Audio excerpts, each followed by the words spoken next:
Film की शुरुआट होती है ऑस्ट्रेलिया के गोल्ड कोस्ट से, जहां एक टूरिस्ट ग्रेग अपनी प्रेग्नेंट दोस्त हीदर के साथ घूमने आया है। दोनों एक शार्क केज एक्सपीरियंस वाली जगह पर पहुंचते हैं, जिसका नाम टकर का एक्सपीरियंस है। लेकिन वहां पहुंचने पर उन्हें टकर दिखाई नहीं देता। उसकी जगह उन्हें एक दुकानदार डेव मिलता है, जो उन्हें बताता है कि कुछ समय पहले यहाँ एक आदमी पर बुल शार्क ने हमला किया था। ग्रेग और हीदर इस बात को मजाक में उड़ा देते हैं। तभी अचानक टक्कर खुद सामने आता है और बड़ी गर्मजोशी से दोनों का स्वागत करता है। बातचीत के दौरान टक्कर को पता चलता है कि दोनों कनाडा से आए हैं। वह मजाक मजाक में पूछता है कि क्या वे दोनों कपल हैं, लेकिन हीदर साफ कर देती है कि वे सिर्फ दोस्त हैं और एक ही हॉस्टल में रहते हैं। टक्कर को यह भी पता चलता है कि वे अपने ग्रुप के साथ सी वर्ल्ड जाने वाले थे, लेकिन देर से उठने की वजह से पीछे रह गए। इस पर टक्कर हंसते हुए कहता है कि फिर तो किसी को पता ही नहीं कि तुम दोनों यहाँ हो। टक्कर की यह बात हीदर को अंदर से बेचैन कर देती है। इसके बावजूद दोनों टक्कर की नाव में बैठ जाते हैं और खुले समुद्र की ओर निकल पड़ते हैं। रास्ते में टक्कर अपने बचपन की एक डरावनी घटना बताता है। वह कहता है कि जब वह सिर्फ 7 साल का था, तब उस पर एक शार्क ने जानलेवा हमला किया था। किसी तरह वह जिंदा बच गया, लेकिन उस हमले का गहरा निशान आज भी उसके शरीर पर मौजूद है। कुछ देर बाद टक्कर पानी में मछलियों का चारा फेंकता है ताकि शार्क पास आ सके। हीदर को शार्क से बहुत डर लगता है और वह घबरा जाती है। टक्कर उसे शांत होने के लिए कुछ सांस लेने की तकनीक सिखाता है, जिससे वह थोड़ी सहज महसूस करने लगती है। इसके बाद दोनों शार्क केज के अंदर पानी में उतरते हैं। चारों तरफ दर्जनों शार्क घूम रही होती हैं। हीदर फिर से डर के मारे जड़ हो जाती है, लेकिन ग्रेग उसका हाथ पकड़कर उसे हिम्मत देता है। धीरे धीरे हीदर डर पर काबू पाकर इस अनुभव का आनंद लेने लगती है और इन खतरनाक जीवों की डरावनी सुंदरता को महसूस करती है। जब दोनों वापस ऊपर आते हैं तो वे टक्कर को इस रोमांचक अनुभव के लिए धन्यवाद देते हैं। लेकिन तभी अचानक सब कुछ बदल जाता है। टक्कर अचानक एक टूरिस्ट को समुद्र में धक्का दे देता है। अगली सुबह कहानी एक नई जगह पर पहुंचती है। एक अमेरिकी लड़की जेफर समुद्र में सर्फिंग कर रही होती है और अपनी जिंदगी का पूरा मजा ले रही होती है। बाद में वह एक दुकान पर पहुंचती है, जहां मूसेस नाम का एक आदमी दुकानदार से जंपर केबल्स मांग रहा होता है, लेकिन दुकान में केबल्स खत्म हो चुकी होती हैं। जेफर जब अपना ठंडा ड्रिंक फेंकती है तो पता चलता है कि उसने अंदर एक चोरी की हुई आइसक्रीम छुपा रखी थी। तभी मूसेस उससे पूछता है कि क्या उसके पास जंपर केबल्स हैं। जब जेफर मना कर देती है तो मूसेस उसे चोरी की शिकायत करने की धमकी देता है। वह बताता है कि उसने केबल्स ढूंढने के लिए 10 ब्लॉक पैदल चल लिया है और उसे अपनी गाड़ी तक वापस पहुंचना है। मजबूर होकर जेफर उसकी मदद के लिए तैयार हो जाती है और उसके साथ चल पड़ती है। रास्ते में मूसेस बातचीत करने की कोशिश करता है, लेकिन जेफर उसे नजरअंदाज करती रहती है। कुछ देर बाद वे एक ऊंची बिल्डिंग के सामने रुकते हैं, जहां मूसेस की कार खड़ी होती है। जेफर कार में रखा सर्फ बोर्ड देखकर उसकी मदद से गाड़ी स्टार्ट कर देती है। इंतजार के दौरान दोनों सर्फिंग को लेकर बात करने लगते हैं और धीरे धीरे उनके बीच नजदीकियां बढ़ने लगती हैं। मूसेस यह भी मानता है कि अगर जेफर मदद न भी करती तब भी वह उसकी चोरी की शिकायत नहीं करता। उस शाम दोनों जेफर की वैन में मूसेस के घर के बाहर ही एक दूसरे के करीब आ जाते हैं। सर्फिंग की बातें करते करते दोनों वहीं सो जाते हैं। अगली सुबह मूसेस जल्दी उठकर उसके लिए नाश्ता बनाने घर चला जाता है, लेकिन जब वह वापस आता है तो जेफर अपनी वैन लेकर जा चुकी होती है। यह देखकर मूसेस काफी निराश हो जाता है। कुछ समय बाद जेफर एक सुनसान बीच के पार्किंग एरिया में पहुंचती है, जहां सिर्फ एक पिकअप ट्रक खड़ा होता है। वह सर्फिंग करने का फैसला करती है, लेकिन उसे पता चलता है कि उसका फिन की गायब है, जो शायद पिछली रात गलती से बाहर गिर गया था। मजबूरी में वह उस अकेले ट्रक के पास जाती है, शायद कुछ मदद मिल जाए। तभी ट्रक का मालिक वहां आता है और वह कोई और नहीं बल्कि वही टक्कर होता है। जेफर उससे फिन की मांगती है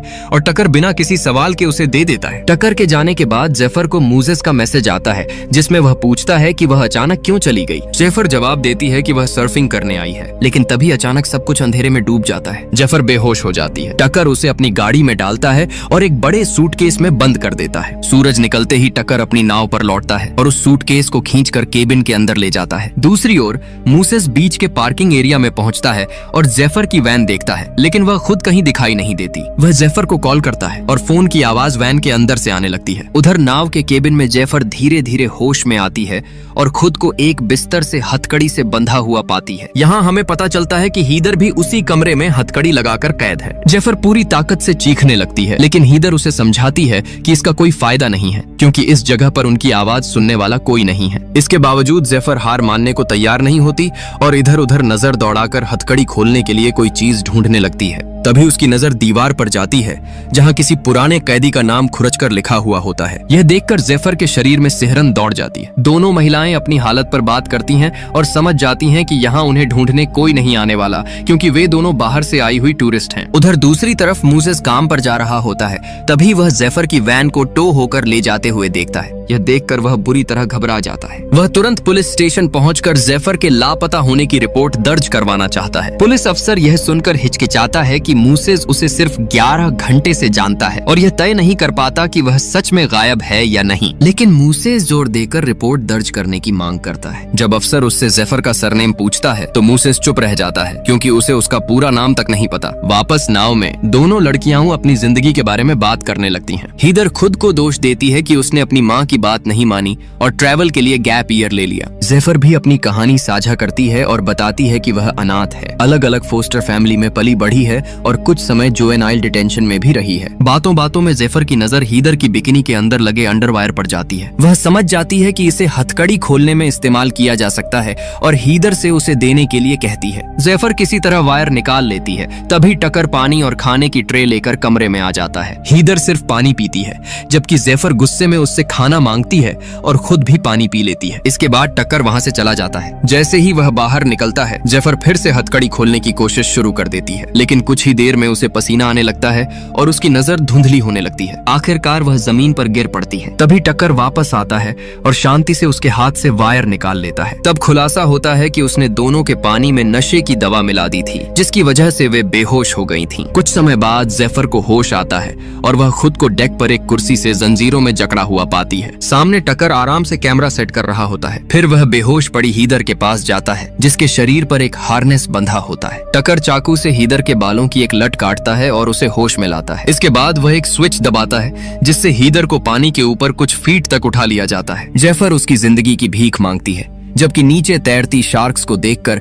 हीदर रोने लगती है। वह बार बार रहम की गुहार लगाती है, लेकिन टकर बिना कोई भाव दिखाए उसे धीरे धीरे नीचे उतारता है, जब तक कि उसका आधा शरीर पानी में नहीं चला जाता और फिर वह भयानक पल आ जाता है। जेफर की चीख पूरे माहौल को चीर देती है, जबकि टकर हर पल को कैमरे में रिकॉर्ड करता रहता है। कुछ समय बाद जेफर दीवार पर हीदर और अपना नाम खुरचकर लिखती है, जबकि टकर दूसरे कमरे में नाचते हुए शराब पी रहा होता है। उसी दौरान जेफर को दीवार के नीचे छिपे हुए कई और नाम दिखाई देते हैं, जो पेंट की परतों के नीचे दबे होते हैं। इससे साफ हो जाता है कि उनसे पहले भी अनगिनत लोग यहाँ मारे जा चुके हैं। इधर टकर बड़े ध्यान से हीदर के बाल एक डीवीडी कवर पर चिपकाता है और उसे अलमारी में रख देता है, जहाँ ऐसी कई और डीवीडी पहले से मौजूद होती हैं। फिर वह एक खाली टेप निकालता है और उस पर जेफर का नाम लिख देता है, यह इशारा करते हुए कि अगली बारी उसी की है। अगले दिन टकर जेफर के पास खाना और पानी लेकर आता है, लेकिन जेफर गुस्से में ट्रे को लात मारकर गिरा देती है और उसे अपने से दूर रहने को कहती है। टकर अपने किए को सही ठहराने की कोशिश करता है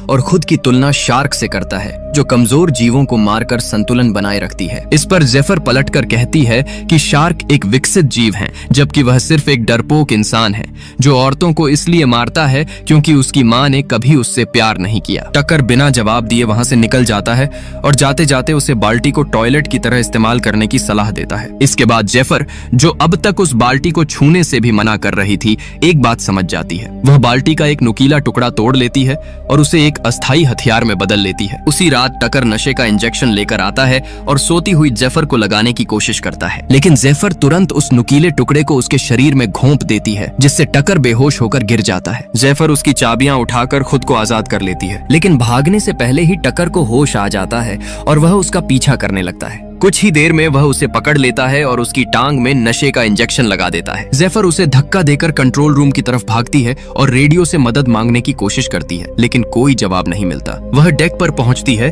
तभी टकर फिर सामने आ जाता है। आखिरी कोशिश में जेफर उसका कैमरा उठाकर समुद्र में फेंक देती है और खुद भी उसके पीछे पानी में कूद जाती है, लेकिन नशे का असर तेजी से बढ़ता है और वह बेहोश होकर तैरना बंद कर देती है। टकर उसे वापस नाव पर खींच लाता है। अगली सुबह मूसेस कई पुलिस वालों के साथ बीच पर जेफर को ढूंढने पहुंचता है। तभी उसके दिमाग में एक आइडिया आता है। वह वेव वॉच नाम की एक ऐप खोलता है जो समुद्र किनारे लगे कैमरों की लाइव फुटेज दिखाती है। मूसेस उस फुटेज को ढूंढ निकालता है जिसमें जेफर के गायब होने का पल कैद है। वीडियो में उसे साफ दिखता है कि जहां जेफर की वैन खड़ी थी वहीं से एक ट्रक निकलता है। वह ट्रक पर लगे लोगों पर ध्यान देता है जिस पर लिखा होता है टकर एक्सपीरियंस। यह देखते ही मूसेस समझ जाता है कि मामला गंभीर है और वह तुरंत टकर से संपर्क करने का फैसला करता है। मूसेस टकर की वेबसाइट से उसका नंबर निकालता है और कॉल करता है, लेकिन कोई जवाब नहीं मिलता। उधर टकर शहर में होता है जहां वह नई कैमरा खरीदने की कोशिश कर रहा होता है क्योंकि उसकी पुरानी कैमरा पिछली रात नष्ट हो चुकी होती है। कुछ देर बाद मूसेस टकर की नाव पर पहुंचता है ताकि उससे बात कर सके, लेकिन वहां टकर दिखाई नहीं देता।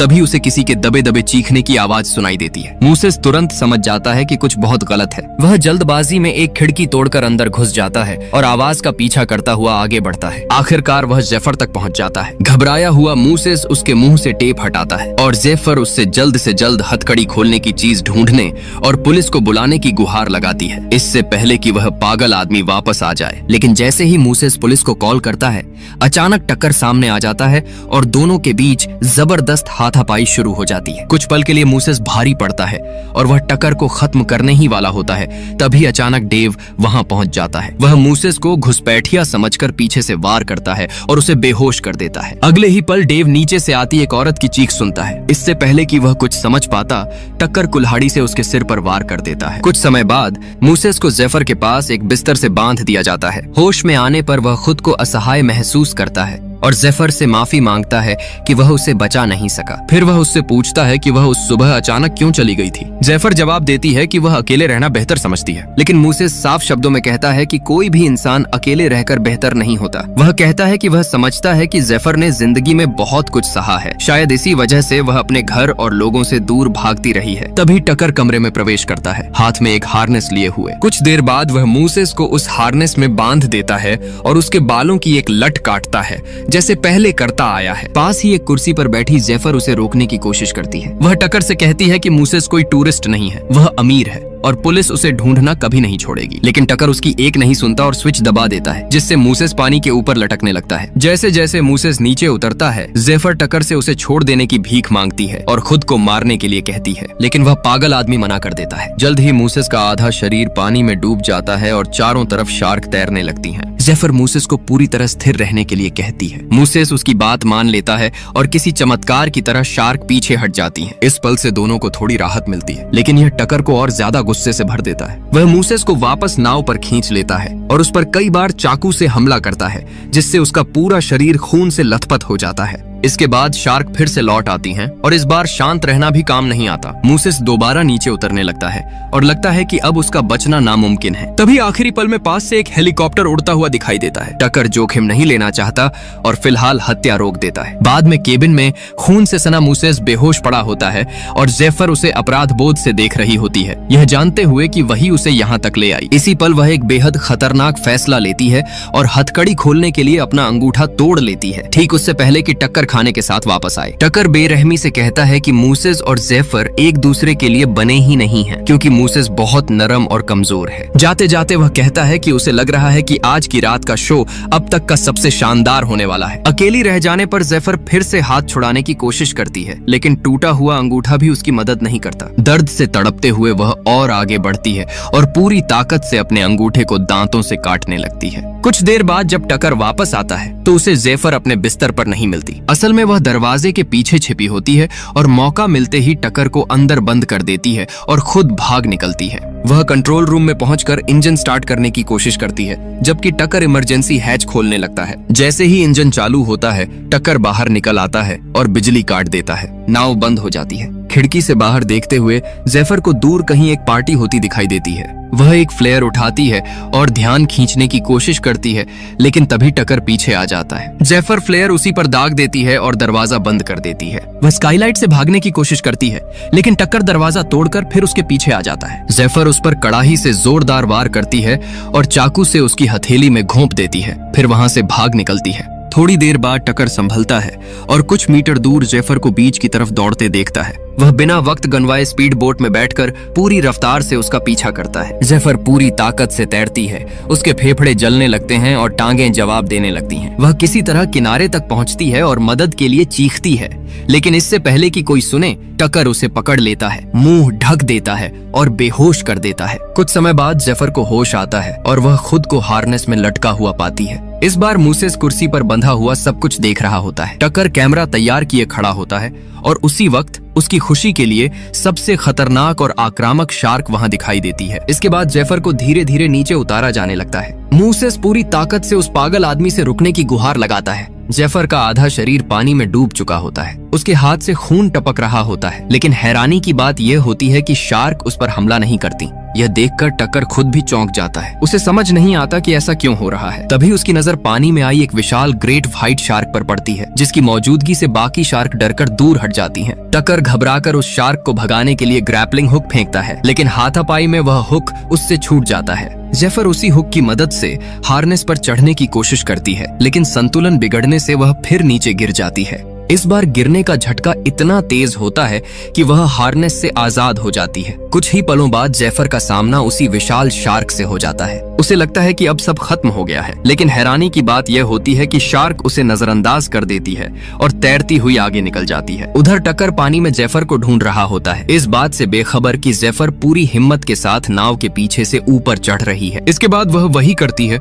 जिसकी किसी को उम्मीद नहीं होती। डरा हुआ टकर वापस नाव पर चढ़ने की कोशिश करता है, लेकिन तब तक बहुत देर हो चुकी होती है। अचानक वही विशाल सफेद शार्क फिर से सामने आती है और इस बार वह अपना काम पूरा कर देती है। वह टकर के शरीर को बेरहमी से चीर देती है और यह सब कुछ उसकी ही कैमरे में रिकॉर्ड होता रहता है। शार्क टकर को पानी के अंदर खींच ले जाती है, लेकिन हारपून की रस्सी जेफर के टखने में उलझ जाती है, जिससे वह जोर से पानी में खिंच जाती है। यह सब देखकर मूसेस डर के मारे चीख उठता है और सदमे में बेहोश हो जाता है, लेकिन जेफर हार मानने वालों में से नहीं होती। वह किसी तरह फिर से पानी की सतह पर आती है और खुद को संभालते हुए नाव तक वापस पहुंचती है। आखिरी सीन में जेफर एक फ्लेयर जलाती है, जिसकी रोशनी पास से गुजर रही एक नाव का ध्यान खींच लेती है। वह नाव तुरंत मदद के लिए उनकी ओर बढ़ती है। जेफर मूसेस को होश में लाने की कोशिश करती है, लेकिन उसकी हालत बेहद नाजुक होती है और वह बेहोश रहता है। रोते हुए जेफर कहती है कि उसे हमेशा लगता था कि जमीन पर उसके लिए कुछ भी नहीं है, लेकिन अब सब कुछ बदल चुका है, क्योंकि अब उसकी जिंदगी में मूसेस है। यह सुनते ही मूसेस धीरे धीरे आंखें खोलता है। दोनों एक दूसरे की ओर देखते हैं और उनके चेहरे पर एक ऐसी मुस्कान होती है जिसमें उम्मीद और बिना कहे किए गए वादे छिपे होते हैं। इसी के साथ फिल्म खत्म हो जाती है।